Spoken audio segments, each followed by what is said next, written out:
오늘은 우리 주님이 사망 권세를 깨뜨리고 무덤에서 부활하신 날을 기념하는 부활주일입니다. 우리 주님의 부활의 생명이 넘치는 풍성한 은혜와 기쁨으로 우리에게 다가올 수 있는 일은 주님의 부활이 곧 우리의 구원의 역사의 출발이기 때문에 그렇습니다. 우리를 대신하시고 십자가에 죽으시고 부활하신 그 주님의 부활의 생명이 오늘 저와 여러분을 일으킬 줄로 믿습니다. 우리는 우리 죄를 대신하신 예수님의 십자가를 생각하면서 때로는 눈물을 흘리기도 하고 그 고난을 묵상하면서 참 마음에 여러 생각들을 가지고 고난주간을 지내오기도 합니다. 또 예수님의 탄생의 기쁨을 가지고 성탄절을 또 보내기도 하지요. 그런데 사실 예수님의 부활에 대해서 우리는 부활절 하루를 보내게 됩니다. 고난주간 또 사순절 40여일 동안은 주님의 고난과 죽으심에 대해서 그렇게 관심을 갖고 또 그 고난을 기리면서 지내는데 주님의 부활을 기념하는 날은 주일날 하루를 보내고 그 다음부터는 전혀 생각지 않고 지내는 것 같아요. 사실 부활은 십자가의 죽으심과 따로 떼어서 생각할 수 없을 만큼 굉장히 핵심적인 구원의 사건입니다. 부활이 없다면 십자가의 죽음도 그 의미를 잃게 되지요. 십자가를 묵상하되 부활의 신앙과 기쁨도 동시에 묵상해야 주님의 부활이 우리의 부활이 되어지는 것입니다. 부활이 없다면 기독교 역사에 2000년간에 전했던 모든 복음과 설교자의 메시지가 아무 의미가 없게 되어져요. 사실 우리의 믿음도 헛것이 되고 믿는 우리는 세상에서 어느 누구보다도 더 참 불쌍한 인생이 돼버리고 마는 거예요. 그러니까 예수님이 다시 사시지 않고 여전히 죽은 상태라면 사실 기독교는 시작도 되지 않은 그러한 종교일 수밖에 없습니다. 그렇기 때문에 소중한 것은 부활신앙입니다. 그러므로 우리의 삶의 모든 자리에서 예수님의 부활을 기념하고 그 생명을 누리며 살아야 될 줄로 믿습니다. 주님의 부활이 우리에게 주는 유익이 있습니다. 우선 첫 번째는 칭의입니다. 그리스도는 부활로서 죽음을 이기셨어요. 예수님의 그 죽음은 굴복이 아니라 부활을 위한 죽음이자 또 소망과 생명을 주시기 위한 죽음이었어요. 그 죽음을 사도행전 2장 24절에는 하나님께서 그를 사망의 고통에서 풀어 살리셨으니 이는 그가 사망에 매여 있을 수 없었음이라 라고 얘기해요. 그러니까 십자가에 예수님이 죽으신 것은 우리의 죄값을 대속하시기 위해서, 대신 치르기 위해서 그렇게 하셨다고 믿는데, 그렇게 믿는 자들은 예수님의 부활로 인해서 우리의 죄가 처리가 됐다, 용서가 됐다라는 확신을 얻게 되어지는 거예요. 그리고 하나님은 그리스도를 사망의 고통에서 풀어 살리심으로 그리스도가 죄 없이 대신 인류의 모든 죄를 다 끌어안고 죽으셨음을 인정하시고 도리어 풀어 살리심으로 인해서 우리의 죄 문제가 해결됐음을 말씀해주고 있는 거예요. 로마서 4장 25절에 예수는 우리가 범죄한 것 때문에 내줌이 되고 또한 우리를 의롭다 하시기 위하여 살아나셨느니라. 예수님은 부활하셔서 하나님의 의를 얻으셨어요. 그리고 우리가 예수님을 믿는 순간에 그분이 얻으신 의가 우리에게 전가가 돼요. 그래서 우리를 의롭다라고 여겨주시는 거예요. 그걸 칭의라고 얘기하는 겁니다. 우리는 예수님의 죽음을 통해서 획득하신 의를 부활을 통해서 우리가 함께 누리게 되는 은혜를 경험하게 되는 것입니다. 두 번째는 성화입니다. 아담의 타락 이후에 모든 사람은 죄인이고 죄의 종으로 태어나게 됩니다. 그래서 이 죄의 종으로 삶을 살아가게 되어져요. 그러나 예수님의 부활로 이 죄의 종로로 타던 모든 사슬이 끊어져 버립니다. 오직 우리는 하나님의 종으로 새로운 삶을 출발하게 되는 것이에요. 예수님의 부활의 능력으로 우리 안에 새로운 생명이 태어나고 그 부활의 생명으로 우리가 살아가기 때문에 거룩하게 되어진 거예요. 이걸 성화라고 부르는 겁니다. 로마서 8장 11절에 예수를 죽은 자 가운데서 살리신 이의 영이 너희 안에 거하시면 그리스도 예수를 죽은 자 가운데서 살리신 이가 너희 안에 거하시는 그의 영으로 말미암아 너희 죽을 몸도 살리시리라. 하나님을 모르고 대적하던 사람들이 어느 날 예수님을 믿고 새 생명을 얻어서 놀랍게 변합니다.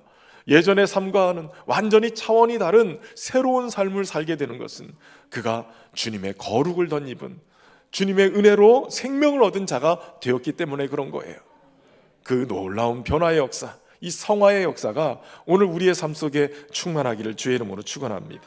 마지막 세 번째, 주의 부활이 주시는 유익은 영화입니다. 영화. 예수 그리스도의 부활은 바로 그리스도에게 속한 자들의 부활로 연결이 되어져요. 그러니까 주님의 부활은 우리의 부활이 되는 거예요. 그리고 주님이 마귀의 권세를 깨트리고 사망 권세를 깨트리고 승리하셨는데 그분의 승리가 곧 우리의 승리가 되어지는 것이죠. 그러므로 우리는 하늘 보좌에 오르신, 그래서 하나님의 영광을 덧입으신 영화로우신 주님으로 말미암아서 우리 또한 영화로운 삶으로 살아가게 될 줄로 믿습니다. 이것이 그리스도의 부활이 우리에게 주는 복된 그러한 유익인 거예요. 소망하기는 저와 여러분이 바로 이 칭의와 성화와 영화의 이 놀라운 과정에 충만한 은혜를 누리며 살아갈 수 있기를 주의 이름으로 축원합니다. 사도 요한은 이러한 주님의 고난과 죽으심 그리고 부활의 사건이 바로 하나님이 우리를 사랑하신 결과다라고 얘기를 합니다. 오늘 본문을 통해서 그분의 사랑이 예수 그리스도를 통해서 우리에게 어떻게 나타났는지, 또 그분의 사랑이 어떻게 표현됐는지 함께 말씀을 통해 살펴보겠습니다. 우선 첫 번째는 사랑하는 자마다 하나님으로부터 나고 하나님을 알게 된다는 사실입니다. 사도 요한은 오늘 본문의 7절 8절을 말씀에 이렇게 권면을 합니다. 사랑하는 자들아, 우리가 서로 사랑하자. 사랑은 하나님께 속한 것이니 사랑하는 자마다 하나님으로부터 나서 하나님을 알고 사랑하지 아니하는 자는 하나님을 알지 못하나니 이는 하나님은 사랑이심이라. 여러분, 사도 요한이 우리가 서로 사랑하자 외치는 근거에는 바로 우리가 섬기고 영적인 교제를 나누는 대상인 하나님이 곧 사랑이시기 때문에 그렇다고 얘기를 합니다. 왜 하나님이 사랑이시다라고 그가 고백하게 되고 그 영적인 놀라운 진리를 깨닫게 됐는지 우리는 요한일서 1장 1절에서 3절까지 사도 요한이 요한일서를 쓰면서 시작되어진 이 기본적인 그 첫 출발을 살펴볼 필요가 있어요. 오늘 요한일서 1장 1절에서 3절 말씀 우리 같이 한번 읽어보겠습니다. 태초부터 있는 생명의 말씀에 관하여 우리가 들은 바요 눈으로 본 바요 자세히 보고 우리의 손으로 만진 바라. 이 생명이 나타내신 바 된지라. 이 영원한 생명을 우리가 보았고 증언하여 너희에게 전하노니 이는 아버지와 함께 계시다가 우리에게 나타내신 바 된 이시니라. 우리가 보고 들은 바를 너희에게 전함은 너희로 우리와 사귐이 있게 함이니 우리의 사귐은 아버지와 그의 아들 예수 그리스도와 더불어 누림이라. 아멘. 사도 요한은 바로 이 땅에 하나님의 사랑을 품고 오신, 인간으로 오신 예수 그리스도, 그분을 경험했어요. 그분으로부터 듣고 그분을 보고 손으로 만진 바 된 거예요. 그리고 하나님 아버지와 그분의 아들 예수 그리스도와 더불어 사귐을 갖고 누림을 경험한 거예요. 그러니까 예수 그리스도를 통해서 하나님의 사랑을 누리면서 그는 깨달은 거예요. 바로 하나님의 사랑의 결정체가 예수 그리스도시다. 예수 그리스도를 통해서 하나님이 우리를 사랑하신 것을 확증하셨다. 여러분, 사랑은 하나님의 본질이고 본성입니다. 사랑은 하나님의 본질이기 때문에 사랑은 하나님을 따르는 자들의 삶의 자리에서 가장 중요한 부분이 되어야 합니다. 그리고 이 사랑은 교회의 본질이기도 합니다. 사랑이 있어도 좋고 없어도 좋은 것이 아니라 교회는 사랑이 없으면 교회가 아닌 거예요. 그리스도인들도 사랑이 아니면 그리스도인이 아닌 거예요. 후안 카를로스 오리티즈 목사님이 사랑 그것은 빵을 만들 때 들어가는 밀가루와 같습니다 라는 책을 썼어요. 제목이 너무 멋있죠. 우리는 사랑이 없으면 안고 없는 찐빵이라는 표현을 자주 써요. 여러분, 안고가 빠져도 찐빵은 만들어질 수 있어요. 그런데 이 후안 목사님은 사랑은 빵을 만들 때 들어가는 밀가루 같다는 거예요. 여러분, 밀가루가 없으면 빵이 만들어지지 않아요. 사랑이 없으면 우리의 신앙도 만들어질 수 없다고 얘기하는 거예요. 특히 사도 요한은 우리가 사랑하고 있는 것이 우리가 하나님께로부터 낳고 우리가 하나님을 안다는 증거다라고 얘기를 합니다. 여러분, 그렇다면 사랑만 하면 전부 하나님의 자녀란 소린가? 그런 얘기는 아니에요. 그러나 사랑이신 하나님으로부터 낳고 하나님을 알았기 때문에 우리는 사랑할 수 있게 되고 사랑을 해야만 된다라는 당위성에 있게 되는 거예요. 그리스도인은 사랑함으로 하나님의 자녀가 된 것을 증거하게 되고, 많은 사람들이 우리가 사랑함으로 하나님이 사랑이심을 알게 된다라고 얘기하는 것이죠. 여러분, 그렇다면 오늘 십자가를 통해서, 그리스도를 통해서 보여주신 하나님의 사랑은 어떤 사랑인가? 세 가지로 볼 수 있는데, 첫 번째는 자신이 가진 바를 모두 내어주시는 무한한 사랑이십니다. 하나님은 죄로 인해서 죽음에 빠진 인간을 구원하기 위해서 다름 아닌 독생자 그리스도를 이 땅에 보내주셨죠. 그런데 빌립보서에 보면 그리스도는 근본 하나님의 본체시다. 그러나 인간을 위해서 스스로 하늘 보좌를 버리고 종의 형상을 입고 이 땅에 오셨다고 얘기해요.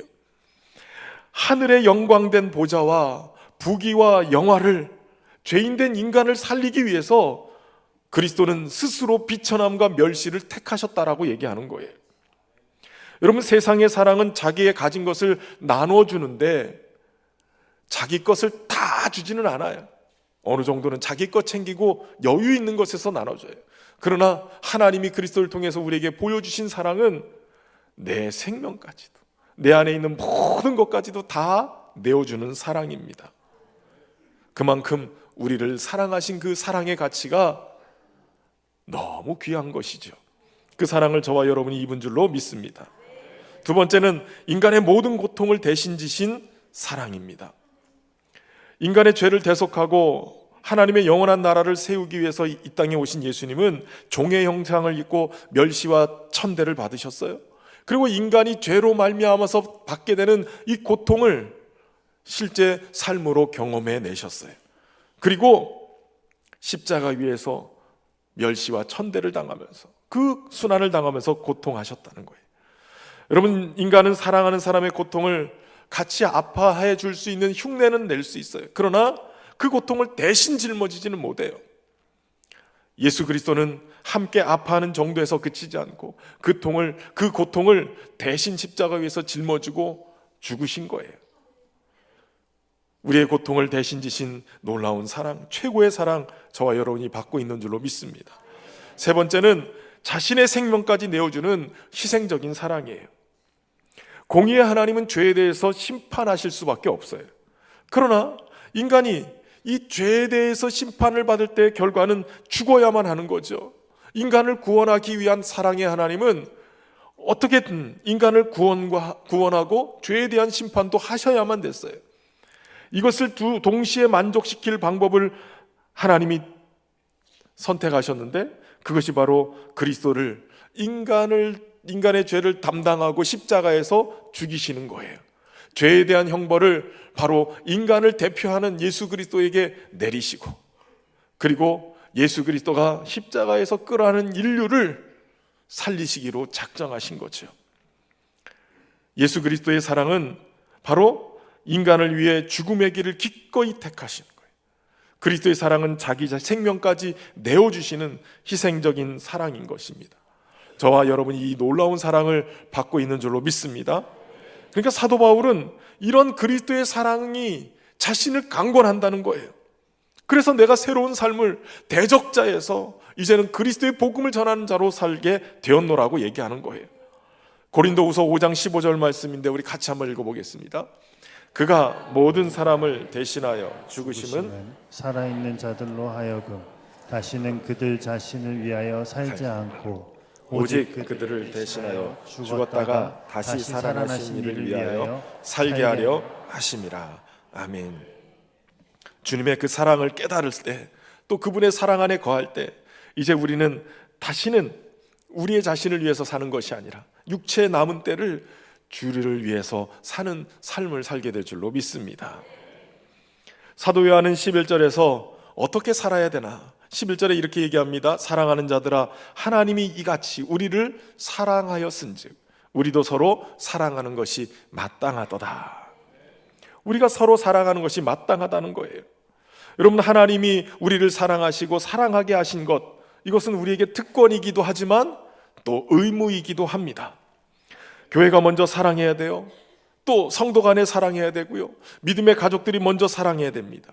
우리가 가는 곳곳마다 우리가 사랑하는 것이 마땅한 것이에요. 여러분, 누군가가 우리의 눈을 봤을 때, 이렇게 눈동자를 쳐다보고 마주 봤을 때 우리의 눈동자에 비치는 내 모습이 어떤 모습이길 원하십니까? 때로는 그 모습이 천사의 모습이기도 하지만 가끔은 악마의 모습으로 변하는 것 아닙니까? 세상 사람들이 그리스도인들을 바라볼 때 그 눈동자에 어떻게 비춰지는지, 이거 참 굉장히 중요한 것이죠. 한 선교사님이 러시아와 중국의 선교사로 부름을 받고 사역을 하다가 여러 번 공안에 발각돼서 체포됐다고 합니다. 처음에 체포될 때는 정말 두려웠다고 그래요. 중범죄인 취급을 받으면서 벽에 세우더니 막 사진을 찍는데 너무나도 마음이 참담하고 그리고 두렵더라는 거예요. 그런데 바로 그때에 이 카메라 렌즈를 봤는데 카메라 렌즈에 비친 자신의 모습이 마치 십자가를 지신 예수님의 모습으로 보이더라는 거예요. 그 순간, 야, 이 일이 곧 예수님 자신의 고난이구나. 내가 지금 선교하면서 복음 전하다가 잡힌 것, 이것이 바로 예수님의 고난이구나. 그리고 고통과 수치를 당하는 것이 내가 아니라 바로 예수님이구나 라고 깨달아지더라는 거예요. 그때부터 감사의 눈물이 하염없이 쏟아지고 마음은 너무나도 평안해지는데 예수님이 함께 하고 계시다는 사실이 깨달아지는 순간 담대해지더라는 거예요. 두려움도 사라지고 평안이 임하고 취조를 받기 시작하는데 두려움 때문에 숨길 것이 없어지니까, 이제 평안해지니까 담대하게 하나님이 하신 일들을, 복음을 전하고 자신에게 주신 은혜들을 막 증거하기 시작했대요. 그러니까 취조를 하던 이 공안원이 갑자기 은혜를 받고 예수님을 믿게 됐다는 거죠. 여러분, 우리의 모습이 예수 그리스도를 담아내야 돼요. 주님의 사랑을 담은, 그래서 우리의 모습을 통해서 세상 사람들이 주님을 읽을 수 있도록, 볼 수 있도록 만들어야 될 줄로 믿습니다. 저 여러분을 통해 세상이 주님을 만나는, 사랑의 주님을 만나는 은혜가 있기를 주의 이름으로 축원합니다. 두 번째는 하나님은 독생자를 화목제물로 보내심으로 사랑하셨어요. 하나님의 본질이 사랑이시기 때문에 하나님은 사랑하시죠. 그저 말과 혀로만 하시는 게 아니라 행함과 진실함으로 사랑을 보여주셨어요. 하나님이 사랑이시기 때문에 그 사랑을 행동으로 보여주셨는데, 오늘 9절 말씀은 하나님이 어떤 사랑을 하셨는지 이렇게 얘기합니다. 하나님의 사랑이 우리에게 이렇게 나타난 바 되었으니 하나님이 자기의 독생자를 세상에 보내심은 그로 말미암아 우리를 살리려 하심이라. 하나님의 사랑이 우리에게 어떻게 나타났다고 얘기합니까? 바로 하나님의 독생자, 그분을 세상에 보내셨다는 거예요. 그렇게 하나님의 독생자를 보내신 이유는 우리를 살리게 하시기 위해서라는 거죠. 요한복음 3장 16절 우리가 너무 잘 알고 있죠. 같이 읽어볼까요? 하나님이 세상을 이처럼 사랑하사 독생자를 주셨으니 이는 저를 믿는 자마다 멸망치 않고 영생을 얻게 하려 하심이라. 아멘.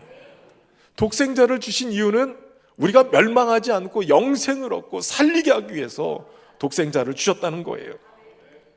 사실 성경적으로 보면 하나님이 지은 세계에서 범죄한 인간은 어찌 보면 하나님과 원수지간이 되어 있는 거예요. 하나님을 거역하고 배반합니다. 그러나 하나님이 여전히 세상을 사랑하세요. 마틴 루터의 말대로 따지면 하나님의 사랑이 아니었으면 벌써 몇 번이고 멸망시키고 말 세상인 거예요. 그런데 하나님이 우리를 사랑하신다는 것을 말로만 한 것이 아니라 실제로 하나님이 독생자를 세상을 살리기 위해서 보내주신 거예요. 이 독생자라는 말 자체가 모노게네스라는 단어인데 요한 1서에서 여기 한번 딱 쓰였어요.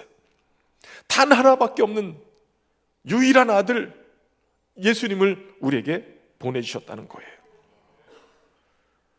10절에 이렇게 고백합니다. 사랑은 여기 있으니 우리가 하나님을 사랑한 것이 아니요 하나님이 우리를 사랑하사 우리 죄를 속하기 위하여 화목제물로 그 아들을 보내셨습니다. 우리가 하나님을 먼저 사랑하기도 전에 하나님이 우리를 먼저 사랑하셨어요.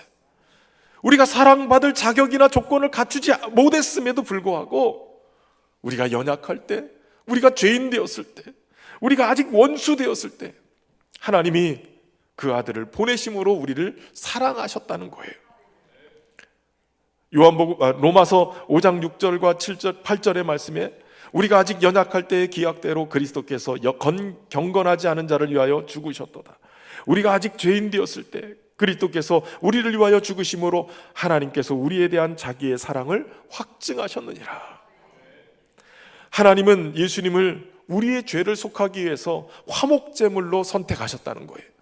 여러분, 화목제물이라는 것은 죄로 인해서 깨진 하나님과 인간 사이의 관계를 회복시키기 위해서 짐승을 잡아서 죽이고 피를 뿌려서 그렇게 제물 삼는 것을 화목제물이라고 하는 거예요. 십자가에서 하나님이 보여주신 그 놀라운 사랑은 바로 예수 그리스도를 화목제물로 희생하는 것이었어요. 하나밖에 없는 독자를 죽여서 살려야 된다는 거예요. 근데 여러분 한번 생각해 보세요. 저도 아이가 둘이 있지만 내 하나밖에 없는 아이를 희생시켜서 누군가를 살려야 되는데 그 사람이 나에게 너무 내 생명의 은인이어서 살린다면 그럴 수도 있을까? 아니면 주변에 너무 착한 일 많이 하고 선한 사람이라 그럴 수 있을까? 때로는 사람이 성품도 좋고 괜찮은 사람이면 그럴 수 있을까? 그것도 쉽지는 않은 것 같아요. 내 자식을 희생하는 거, 차라리 나를 희생하면 모를까? 그런데 성경은 얘기하는 거예요. 독생자를 화목제물로 희생해야 돼서 그래서 살려야 될 사람이 연약한 자요, 죄인이요, 하나님과 원수된 자라는 거예요. 이게 어떻게 가능하냐 말이죠. 그런데 하나님은 우리가 그럼에도 불구하고 하나님의 독생자를 화목제물로 희생시키신 거예요.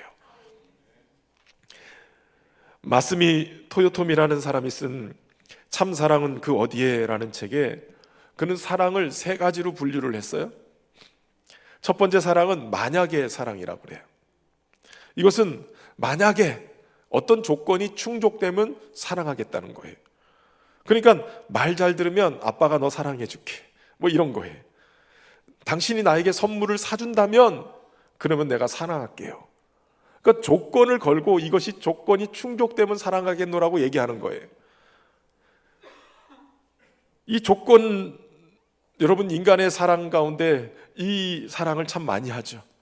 조건을 걸어요. 그리고 그 사랑이 조건이 충족되지 않으면 사랑을 안 해요. 두 번째 사랑은 때문에 사랑이에요. 당신이 이런 거 했기 때문에, 당신이 이런 사람이기 때문에, 당신이 이런 걸 가지고 있기 때문에. 그러니까 앞에서 만약에는 뭔가 조건을 충족시킨 걸 전제로 얘기한다면 이거는 충족된 상태, 뭔가를 해줬기 때문에, 그렇기 때문에 내가 사랑한다는 거예요. 당신이 너무 아름답기 때문에 사랑하는 거예요. 네가 이렇게 나에게 잘해주니까 사랑하는 거예요. 당신이 돈도 많고 유명하기 때문에 사랑한다는 거예요. 여러분, 그런데 이런 식의 사랑은요, 우리가 더 사랑받을 만한 사람이 나타나면, 우리보다 더 사랑받을 사람이 나타나면 그때부터 불안해지는 거예요. 내가 받은 사랑을 조건이 딱 완성됐을 때 받았는데 이거보다 더 좋은 조건의 상대가 나타나면 뺏길까 봐 두려워하는 거예요. 그러니까 뭐뭐 때문에 받았던 사랑은 이 때문에 상황과 사람이 바뀌면 그 사랑을 잃어버리는 거예요. 그 두려움 속에 사는 거죠. 세 번째 사랑은 불구하고 사랑이에요. 어떤 조건이나 어떤 상황이 충족되지 못한다 할지라도 그럼에도 불구하고 사랑한다는 거죠. 세상에서 가장 추하고 불행하고 천한 사람이라 할지라도 불구하고 식의 사랑을 만나면 그 사람은 사랑을 받을 수 있다는 거죠. 사랑받기 위해서 어떤 자격 조건을 갖추지 않아도, 착하거나 외모로 가꾸지 않아도, 재산 형성을 하지 않아도 어떤 조건을 충족시키지 않아도 이 불구하고의 사랑을 경험하게 되면 우리는 사랑을 받게 되어져요. 그런데 세상은 그 불구하고의 사랑을 하지 못해요. 우리는 그걸 원하지만 만족스러울 만큼 그 불구하고의 사랑을 주는 경우가 거의 없어요. 그래서 때로는 우리의 삶에 이런 기대가 허물어질 때 나는 사랑받을 가치가 없는 존재라고 생각하며 살기도 해요. 근데 성경은 또 우리 하나님은 말씀하시는 거예요. 네가 설령 그렇다 할지라도, 네가 사랑받을 만한 조건이 안 된다 할지라도 나는 너희를 사랑한다는 거예요. 하나님의 아들 예수 그리스도를 세상에 보내셔서 각 사람이 만족하고도 남을 만한 충분한 사랑, 그럼에도 불구하고의 사랑을 주님이 우리에게 베풀어 주신 거예요. 저와 여러분이 바로 이 화목제물로 오신 예수 그리스도로 말미암아 살게 되고 그분으로 말미암아 살아갈 수 있기를 주의 이름으로 축원합니다. 예수 그리스도를 통해서 보여주신 그 불구하고도 그럼에도 불구하고의 사랑을 받은 우리 모두가 그 사랑 안에 살아가기를 주의 이름으로 축원합니다. 마지막 세 번째는 우리가 서로 사랑할 수 있도록 성령을 우리에게 주셨다는 거예요.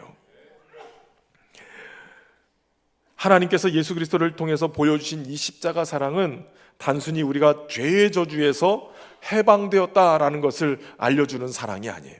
여기서 한 번 더 나가서 우리로 하여금 하나님의 사랑 안에 거하게 하는 사랑인 거예요. 그래서 13절에 요한은 이렇게 얘기하죠. 그의 성령을 우리에게 주심으로 우리가 그 안에 거하고 그가 우리 안에 거하시는 줄을 아느니라. 그러니까 하나님은 성령을 우리에게 보내주셔서 우리가 그분 안에 거하게 만들고 그분이 우리 안에 거하는 것을 알 수 있도록 역사하게 만드셨다는 거예요. 다시 말하면 십자가에서 보여주신 하나님의 사랑이 오늘도 우리의 삶 속에 계속적으로 체험되고 그 사랑 안에 거할 수 있도록 성령이 역사하고 계시다는 사실이에요. 오늘 본문의 4장에는 이 거한다라는 동사가 자그마치 8번이나 등장을 해요. 하나님이 우리 안에 거하기 위해서 성령으로 우리 안에 오셨다는 거고 그 성령은 사랑을 통해서 우리가 하나님의 안에 거하게 만드시는 분인 것을 계속적으로 강조하고 있는 거예요. 그러니까 나와 하나님 사이에 아무도 끊을 수 없는 관계가 형성되어 있고 그 사랑 안에 우리가 들어가서 살아갈 수 있도록 성령이 사랑으로 역사하신다는 거죠. 여러분, 그 성령이 우리 안에 계심을 믿습니다. 우리 안에 오신 이 성령님은 15절에 보면 누구든지 예수를 하나님의 아들이라 시인하면 하나님이 그 안에 거하시고 그도 하나님 안에 거하느라. 바로 성령은 예수님을 그리스도로 시인하도록 만들어 주시는 분이세요. 그리고 요한 1서 4장 2절에 보면 이로써 너희가 하나님의 영을 알지니 곧 그리스도 예수 그리스도께서 육체로 오신 것을 시인하는 영마다 하나님께 속한 것이다 라고 얘기해요. 예수님이 육체로 오신 분이신 것을 시인하게 만들죠. 고린도전서 12장 3절에 보면 그러므로 내가 너희에게 알리노니 하나님의 영으로 말하는 자는 누구든지 예수를 저주할 자라 하지 아니하고 그 또 성령으로 아니하고는 누구든지 예수를 주시라 할 수 없느니라. 그러니까 예수 그리스도를 주로 시인하고 그리고 예수 그리스도가 육체로 오셔서 우리의 모든 아픔과 고난을 다 담당하시고 죽으셨다라는 것을 인정하게끔 만드는 분이 성령님이시라는 거예요. 그리고 성령이 우리 안에서 하나님의 사랑을 더 깊이 알고 누릴 수 있도록 만들어 가시는 거예요. 또 중요한 것은 여러분, 성령은 우리가 사랑할 수 있도록 은사를 주시는 분이세요. 초대교회 가운데 정말 성령의 역사도 풍성하고 은사도 넘치도록 했던 교회가 있어요. 고린도 교회라는 교회가 있습니다. 근데 이 고린도 교회는 너무나도 풍성한 은사 때문에 교회가 혼란스러웠어요. 또 어려움이 찾아왔어요. 그때 사도 바울이 고린도 교회에 편지를 하면서 이 문제를 조목조목 다루면서 고린도전서 12장 31절에 은사에 대한 얘기를 하면서 이렇게 얘기해요. 너희는 더욱 큰 은사를 사모하라. 내가 또한 가장 좋은 길을 너희에게 보이리라. 여러분, 고린도전서 12장 은사장에서 맨 마지막에 더욱 큰 은사를 사모하라, 가장 좋은 것을 너희에게 보이리라 하고 고린도전서 13장으로 넘어가는데, 고린도전서 13장은 무엇을 얘기하냐면 우리가 흔히 아는 사랑장이라고 얘기하는, 사랑은 언제나 오래 참고 쭉 나오는 사랑 얘기예요. 다시 말하면 은사 중에서 가장 큰 은사가 뭐냐? 사랑이라는 거예요. 교회의 혼란을 잠재우고 질서를 잡고 교회를 더 은혜롭게 만드는 그 은사가 있는데, 그게 바로 사랑이라는 거예요. 성령이 바로 그 사랑의 은사를 모든 성도들에게 부어줄 때 교회가 더 은혜롭게 변하고 사랑하게 되어지는 것이죠. 사랑은 문제 해결의 열쇠가 되는 거예요. 전 소망하는 우리 성도들이 함께 주의 성령의 은사인, 최고의 은사인 사랑으로 충만하기를 주의 이름으로 축원합니다. 이 은사는 성령이 주시는 선물이기도 하지만 우리가 성령님과 함께 동행할 때 맺게 되는 그러한 삶의 성품의 열매이기도 해요. 갈라디아서 5장 22절에 오직 성령의 열매는 사랑과 희락과 화평과 오래 참음과 자비와 양성과 충성과 온유와 절제니 이 같은 것을 금지할 법이 없느니라. 성령 하나님과 함께 동행하며 살아가면 우리가 하나님의 성품을 덧입게 되고, 첫 번째 맺어지는 성품의 열매가 바로 사랑인 거예요. 저는 소망하기는 우리 신현 공동체가 바로 그 사랑의 성품을 입은 모든 성도들이 성령님과 동행하면서 그 사랑으로 말미암아 서로 사랑하고, 또 그 사랑이 흘러 넘쳐서 많은 사람들을 살려내는 그 사랑의 열매로 가득 채워지기를 주의 이름으로 축원합니다. 부활의 생명, 그것은 하나님이 우리를 사랑하신 증거예요. 그 부활의 생명을 소유한 우리 모두가 사랑하며 넘치도록 사랑하며 살아갈 수 있기를 주의 이름으로 축원합니다. 오늘 함께 찬양하면서 우리 성찬의 자리로 나가겠습니다.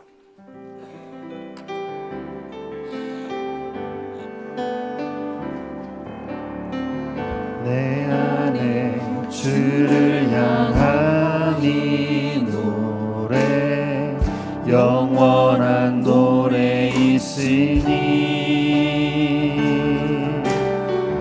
날 향한 주님의 크신 사랑 영원히 찬양하리라.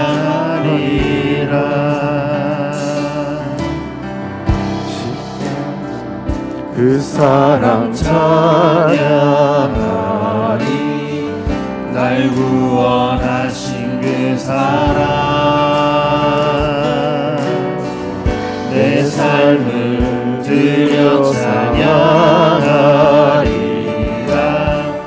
놀라우신 주의 사랑 영원히 찬양하리라. 아름다우신, 오 놀라우신, 영원할 수 없는 사랑, 오 위대하신 하나님의 사랑 영원히 찬양하리. 아름다우신, 오 놀라우신, 영원할 수 없는 사랑, 오 위대하신 하나님의 사랑 영원히 찬양하리.